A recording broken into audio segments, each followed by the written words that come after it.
Do you remember a time when we roamed open fields, conversed with our neighbours and explored the wilderness without a care in the world?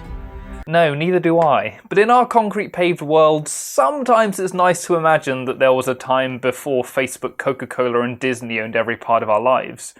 And Warhorse Studios is creating that world. Kingdom Come Deliverance is a down-to-earth medieval RPG that emphasises scale and realism over bombast and magic. And I'm not the only one who wants to live out this medieval fantasy. Their Kickstarter drew over 35,000 backers and raised over £1 million.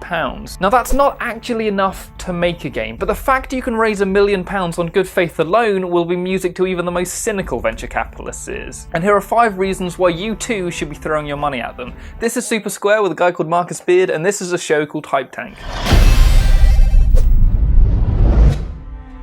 The rolling hills and quaint villages in Deliverance are based on real-world locations. Starting from a real map of early 19th century Bohemia, the team find interesting areas to turn into in-game scenarios. Warhorse are actually based in Prague themselves, overlooked by a massive castle, so they've got a lot to draw inspiration from. The most impressive thing for me is Deliverance's sense of scale. When you walk into a village or a town or see a castle in the distance, you really feel how big they are. They're so detailed, and that really contributes to them feeling alive. In comparison, Skyrim feels like a model or a diorama of a real town. To add to this, every NPC has a job to do. They live, they have breakfast, they go to work, they go home to their families. They don't just stand around the kitchen table staring at uninvited guests. Warhorse have prided themselves on their tagline, "Dungeons but no dragons." That means you won't be finding witches, elves or enchanted swords in this game. Just like you don't in real life. What you do have is realistic castles, large-scale battles on open fields and political intrigue. You're a humble blacksmith who's had his home destroyed and his family murdered. The kingdom is divided and a civil war breaks out. You have to redeem yourself and avenge your family, protecting the kingdom's rightful ruler. And with no classes, you don't have to choose to be an assassin, a brute or a Lothario before you even start the game.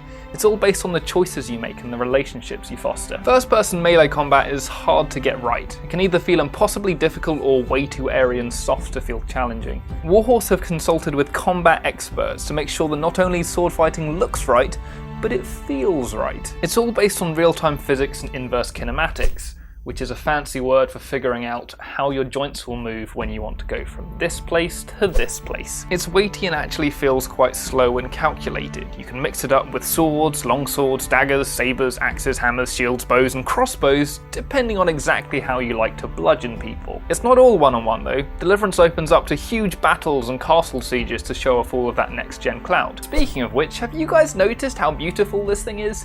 It's actually based on CryEngine, which has powered quite a lot of eye-watering visuals in its time, but the detail and the architecture and the landscapes and the costumes really bring out the best in this next-gen powerhorse. It also means it's pretty easy to port over to Xbox One and PS4, and good news, it's already been greenlit for those consoles. Perhaps the best thing about this game is the fact that funding has been crowdsourced. By sidestepping a publisher who might add cruft to the game or try and appeal to the Call of Duty audience, Warhorse have an unprecedented amount of control. They're not going to have to compromise any of their grand visions.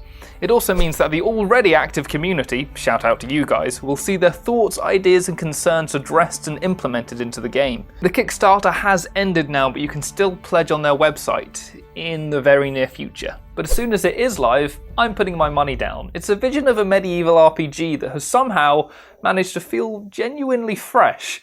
But maybe you don't see it that way. Maybe you think it's boring. Maybe you think it could do with just one dragon. In which case, leave a comment, throw me a tweet, or track down my address and whisper into my ear while I'm asleep. And if you really are a fan of this, prove it by hitting the subscribe button. Or if you're a super crazy, kind of unhinged fan, it would really help me out if you could share on Facebook or Twitter, or just put it on your blog, because it would get more people to see me, and then that would motivate me to do more things, because I'm bad at making these. And when you do it, I'll give you a shout out in my next video, because I'm a horse lover. Thanks for watching, friends. I'll see you next time, you little shit.